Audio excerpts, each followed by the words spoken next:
Are you curious about co-op housing and how it works? Today, we're going to break it all down so you can understand if it might be the right choice for you. We'll cover what co-op housing is, how it's different from other types of housing, and what you should think about before deciding if it's right for you. Let's start with the basics. Co-op housing, or a housing cooperative, is different from buying a house or condo. When you buy a home, you own the property and the land it's on. With co-op housing, you don't actually own your unit. Instead, you own shares in a corporation that owns the entire building or property. Think of it like owning a small piece of a big pie. You don't own a slice all to yourself, but you and others share ownership of the whole pie. So, how does living in a co-op work? When you buy into a co-op, you're buying shares in that corporation. Those shares give you the right to live in a specific unit within the building or complex. But instead of paying a mortgage, you pay a monthly fee to the co-op. This fee helps cover the building's maintenance, taxes, and other costs. One thing to keep in mind is that co-op boards run the building. The board is made up of people who live in the co-op, and they make decisions about how the building is managed. For example,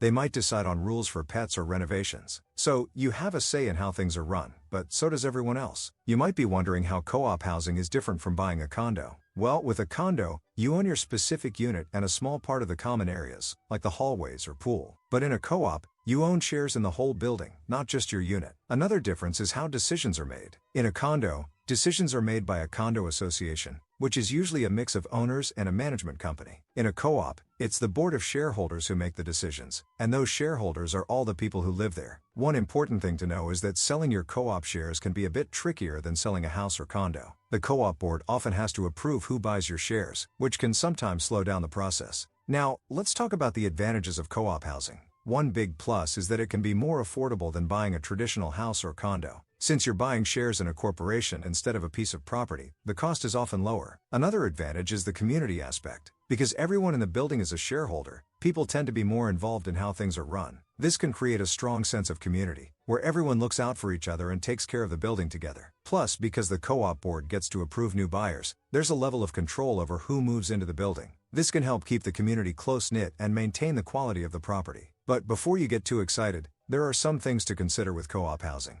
For one, you might have less control over your unit compared to owning a condo or house. The co-op board has a lot of say in what you can and can't do, like whether you can renovate your unit or even sublet it to someone else. Also, getting a loan to buy into a co-op can be more complicated. Since you're not buying property but shares in a corporation, you'll need a special type of loan called a co-op loan or share loan. Not all banks offer these, so you'll need to do some research to find one that does. Lastly, selling your co-op shares might take longer than selling a house or condo because of the approval process we mentioned earlier. If you're looking for something that's easy to sell quickly, a co-op might not be the best fit. So, is co-op housing right for you? It depends on what you're looking for. If you want an affordable option with a strong sense of community and you don't mind some of the extra rules, a co-op could be a great choice. But if you want more control over your living space and an easier buying and selling process, you might want to consider other options. If you're thinking about co-op housing or have more questions, I'd love to help you out. For more information, be sure to connect with us. We're here to guide you every step of the way. Thanks for watching.